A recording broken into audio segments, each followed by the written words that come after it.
Did you know your iPhone's calculator can do a lot more than you think?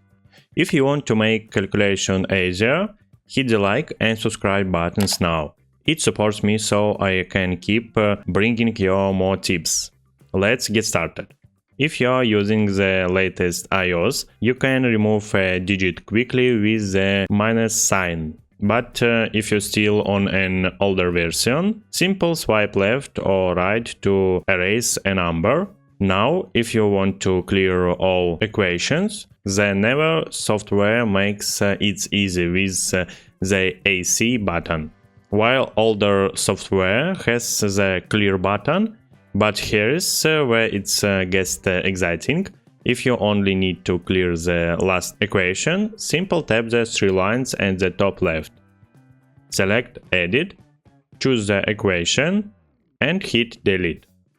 It's that simple and no more stress over mistakes.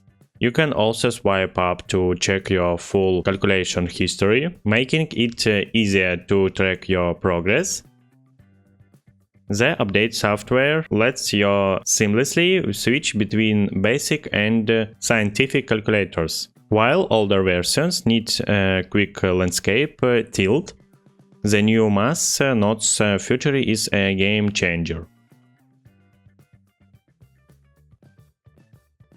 Just draw your equation and let the calculator solve it for you. Yes, you heard that right. Plus, with the new currency converter, you can easily switch between different currencies or measurements. It's time to unlock the full potential of your iPhone calculator. Tap the like button if you're ready to get started and make the most of your device.